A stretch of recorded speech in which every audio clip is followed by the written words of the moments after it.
Hey, it's Kale. Let's see what's been making news. Townsville gets ready for its first state of origin. Things get chilly as a polar blast moves across the east. And China's rampaging elephants take a nap. But first, before we get started, why don't you go ahead and hit that button right there and subscribe to our channel. Now, I know what you're all thinking today. Go the Maroons! Or maybe, go the Blues! I don't know, I'm from SA, so I'm pretty neutral. But if you're in New South Wales or Queensland, you'll know the state of origin is a big deal. And it's about to kick off in Townsville. Yes, that's correct, Kale. Townsville here is the proud host of Game 1 of the State of Origin, for the first time ever. This year's opener was supposed to be at the MCG in Melbourne, but COVID happened. Enter Townsville. It was chosen because the NRL thought it would be less likely to have an outbreak before the game, and it's got a fancy new stadium. Not to mention some very excited fans. Queenslander! These Queenslanders will take to the field at halftime to play footy against another Townsville primary school. Made my brothers jealous. Made my sister very jealous. Grandma and Granddad were very proud of me for getting it chosen. Tickets sold out for tonight's game very quickly, but people can celebrate outside the stadium. Streets are closing and there'll be a pre-game concert. As for this other big game tonight, how are the players feeling? I'm really excited to be out on the field and play with my team. Nervous. They're very excited. Good news, Melbourne. One more day and you're getting out of lockdown. Fingers crossed. There was only one new COVID case last night, and it was a person who was already quarantining. It means that, as long as there's no more mystery cases, Melbourne's lockdown will be lifted on Friday. Although there will still be some restrictions, like a 25k travel bubble, a ban on visitors to your house, and limits on public gatherings. Meanwhile, regional Victorians will get some more freedoms, like up to 2 house visitors, bigger public gatherings, and indoor sports. You might have noticed that it's cold. Like colder than usual. Freezing cold.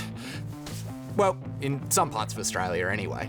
It's because of a polar blast that's been travelling up from the south and causing some pretty unusual conditions.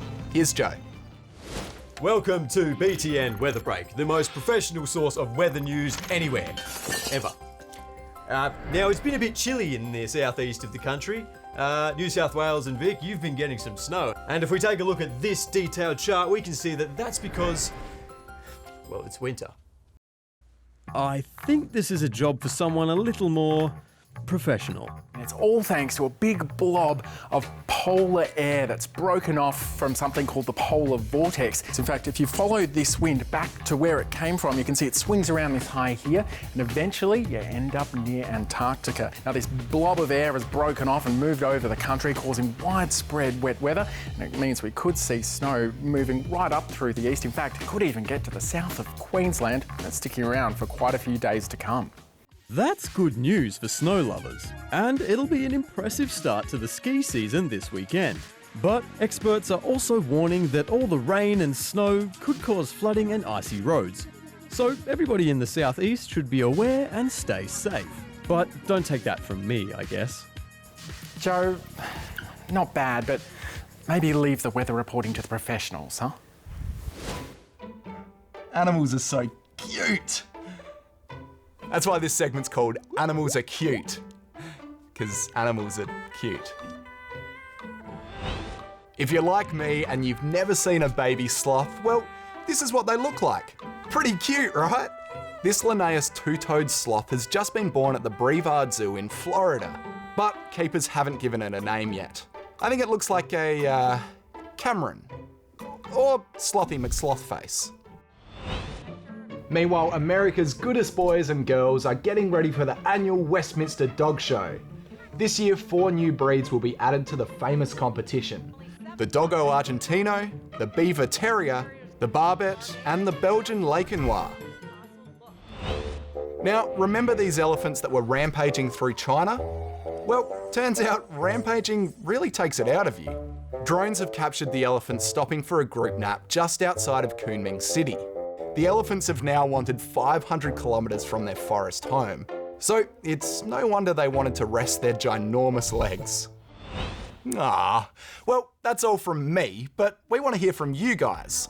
The BTN Kids Talk survey is on our website and it closes on Friday. So just head there, fill it out, and we'll see you later. Bye.